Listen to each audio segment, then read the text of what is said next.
Hi everyone, today is day 7. Yesterday there was a weather forecast that predicted some stormy weather. Because we were cycling with the rector and we would be going over some passes, we decided in his best interest and ours probably too, that it would be safer to take this day off. So today we are resting and this is our day 5 update video on which we want to do some Q&As from questions that people asked us on day 5 about our project. That we would love to share. So we'll start with some of it. Maybe we'll start with the route. Mias, do you mind telling them about the route? Okay, so our route was, we started at Fjolsdrift, which is at the border of Namibia and South Africa. From there we cycled to Springbok, that was 118 k's. Then from Springbok we cycled to Gurries, that was again 118 k's.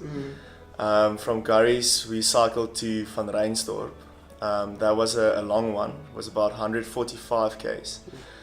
We didn't sleep in Van Reinsdorp, but we drove to Vredendal with the bakkie and all the bicycles on the trailer, and then we slept there. And then the next day we cycled from Van Reinsdorp to Citrusdal again, or not to Citrusdal, and that was a long one again, 145. Yeah. And then from... Which we didn't expect. Yeah, we didn't expect it to be that long because we took a bit of a detour to miss the traffic on the N7. Yeah. And roadworks. Yes. And then from Citrusdal we cycled to Malmesbury. That was 112 k's. And then from Malmesbury we cycled to Tygerberg where we are now, and that was 63 k's. Yes. And Tomorrow, what are we doing tomorrow? tomorrow we are cycling to Caledon. That is 110. And then the last day we are cycling from Caledon to Cape Agulhas, which is again 110. This should be quite easy because 110 is about one of the shortest routes that we have done, except for the 63, which was yesterday. But yeah, it should be fine. Yeah, we had a symbolic journey from Fjolsdrift to our campus as a symbol for how far our country has come to where we are now, where students from all backgrounds have the opportunity to study.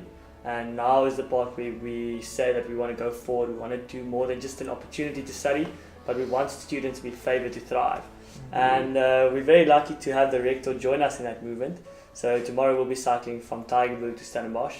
At Stellenbosch we'll meet the rector and he will cycle with us all the way to Franschhoek as his contribution to our project and his him uniting with us and going forward. Yeah. Yes. Just on the distance, I know some people probably have questions as to how far we're actually cycling, because we said 902 and then a lot of people were saying 1,000 in the previous interview video. Okay, so the distance, I'm gonna say I think. So originally we just googled the distance and we found it to be 902. That's like an estimate, I think. Yeah, it's quite an estimate.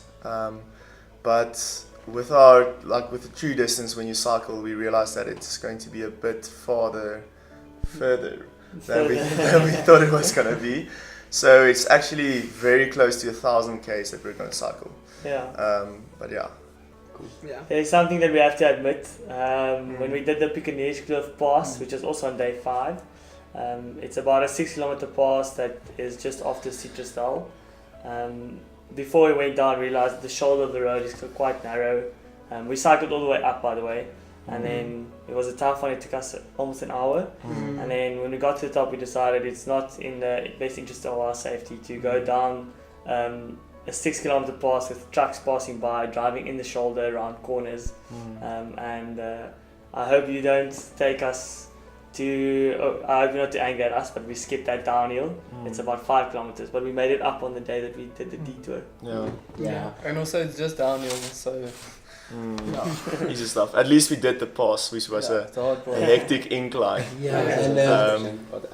I'll take the first question. So Anneke asked us, who or how did you guys come up with this idea, and will it become an annual thing, or is it just once off?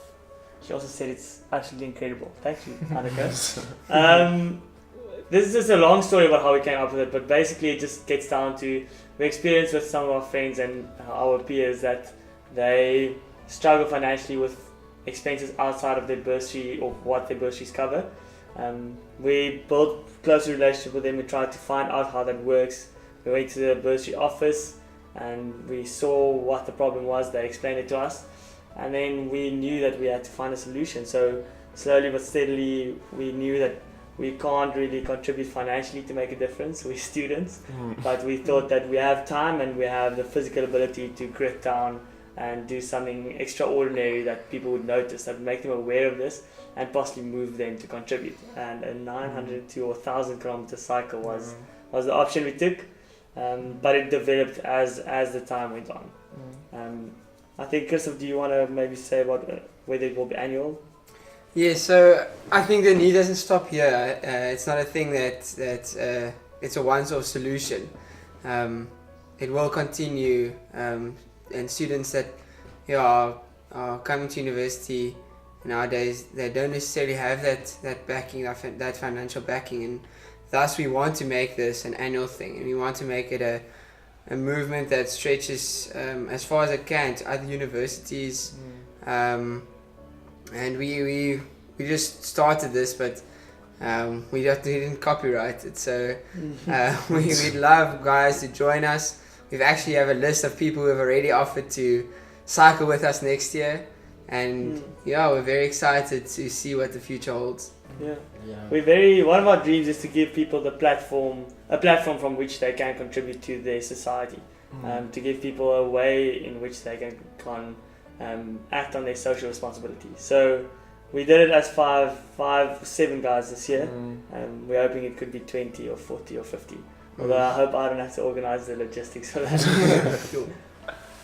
And I can also see a question here from Jennifer Ennis, and ask if are you guys putting sunscreen on? So yeah, definitely we do, but like on the Northern Cape side, the sun is very stubborn, so I don't know if you guys can see here. I have like 2 colors, actually more than 2, but we do put our sunscreen on. And You can see the different layers of the different days. Different length t-shirts. Where is that? There and there and there. One is just wants to flex. Okay. So we have regular stops. We stop about every 20 kilometers, and then inside our car we have stations so that we don't forget anything, because it's quite a lot to keep in mind. So one station is for sunscreen, and we also have some cream that we put on our pants to prevent chafing. And then the next station is the eating station for food that we eat off the bike when we stop. The station after that is the hydration station, where we get our rehydrate, our water. Sometimes we mix Coke and water, and for Luke, who is unfortunately a bit absent, he's not feeling too great, it means he gets a Coke. Every single time. And then the last station is one where we get the food for the road, which we put in our back pockets. And that's dried fruit. The one we like is Wilson toffees, which I don't know about the guys what tactic they use, but it's quite difficult to open a toffee while riding a bike. I think if any of us fall, it might be because of that. We also have some good energy bars and something we call a bomb, but it's a high carbohydrate gel that is squeezed out of a little packet. Maybe it's a psychological thing, but it really gives you a good boost and makes us feel like professional sportsmen. Okay. I just saw a question, where are you sleeping? And we're not really we're not sleeping in 5-star.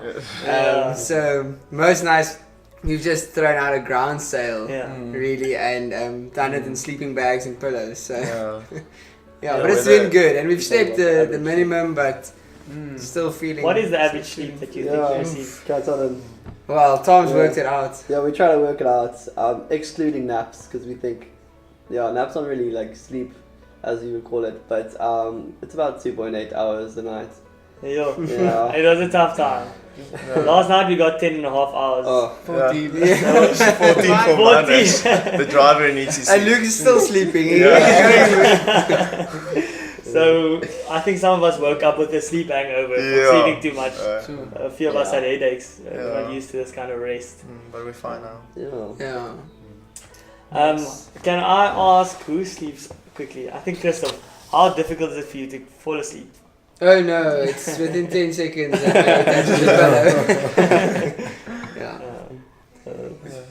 Okay, and then here's one. where and on what day do you finish the trip? Okay, so we're finishing at Straysbaai. And also because we're having the day tomorrow, or today we're chilling, so everything's being moved up one day, so we're finishing on the 9th at Straysbaai. Yeah. So Marnus Please is saying Straysbaai, but Straysbaai and Cape Agulhas is technically the same town. I think that's some holiday loyalty there. But it's more to Cape Agulhas side because that's where the southernmost point is. So that's where we're finishing. Cape Agulhas on the 9th of December. See you there. We hope. I see a question here. Any chance of Tom doing a bit of cycling? I think there's one person who should ask about that. Manus and I did some cycling yesterday actually, just like around the parking lot. Not sure if that counts. But how did it feel? It's fun, when you don't have to do it for 7, 8, 9, 10, 11, 12 hours a day. Then it's fine. But Manus and I were planning on jumping on at some point. We also got 102 meters, maybe. That's a good idea. Sounds right. Yeah. Okay. I see a question that I also wanted to answer. Someone asked, is it really tough? It looks like you guys are having a lot of fun. I think that's a good question. We are trying to stay positive throughout the whole thing because taking on, especially at the start, we're 700 kilometers in, which makes it a bit easier to think that we will finish. But starting with 900 kilometers and you're pedaling and it takes about 15 minutes if we're going quick to finish 5 kilometers. That was a tough mental challenge. So we try and stay positive and make it fun for ourselves. But sometimes it really does get tough. Like there was one time that I remember, it was 2:30 in the afternoon. I think it was probably 34 degrees and we still had 65 kilometers left. And that was a big mental thing for us to get on the bike. And I remember after that break we had to go up an uphill and there was a bit of wind which makes it a bit less fun. So sometimes it really is tough and it takes a lot for us to stay positive and to try and keep building each other up. But I think for all of us it's good that it's also tough. We were ready to make some sacrifices. I think some people have asked us, isn't it a big weight to carry on our shoulders to try and solve financial problems for students? But we think that our journey is one that we chose, our sacrifice is one that we chose, and we have a support team that drives with us, that brings us school drinks, that gives us food. We have people that send us messages, that phone us, that praise us for what we do. But I think the battle of hunger and the battle of not having enough finances is not one that is fought in a group. I think sometimes people might be very alone and it's not a struggle that they got to choose, and there's no support team that drives behind them and gives them something to drink and gives them something to eat. So for us it was a good experience to try and unite in our way with that struggle and to also sacrifice a bit for that. So we're happy to be able to do that, but it's not always easy. It is tough, and our heart goes out to our friends and our peers who do experience that sometimes. We're there for you, and we hope that in those times you find good motivation and good positivity and good fellowship with your friends to be able to keep going. Okay. Is there another question that you'd like to answer? I think that's good. Yeah. So going forward, it's a few kilometers left. I think we've had a cool journey, but the journey doesn't stop here, and it also doesn't stop in Agulhas. Our thing was to go to Agulhas because it was the most southern point of Africa, and we wanted to say we want to go as far forward as we possibly can. But after that, there's some work still to do. And I think if you're listening to this and you've been a part of this journey, we are grateful for you. And there are a lot of people that go unnoticed that will not be in front of the camera after cycling for a day. That sponsored t-shirts. We had a whole prayer group that we are very thankful for, and that we contribute, or that we give a lot of our safety recognition for, and our motivation, our positivity for. So we're thankful for each of those members. We're thankful for everyone that gave us Rehydrate or cool drink. Bless you, and bless the people who open up their homes for us to be able to stay with them. Sure. For the last few kilometers, we're excited. I think we now believe that we will finish it. Our legs are slightly bigger and stronger. Our bums are not as sore anymore. They've got resistant. And we'll finish the cycle and we'll keep fighting to end financial exclusion. Cool. Thanks, guys. Bye-bye. Classic family. Cool. Gone! Gotta shoot. Okay, guys, I think that was fantastic. Sorry, Thanks, guys.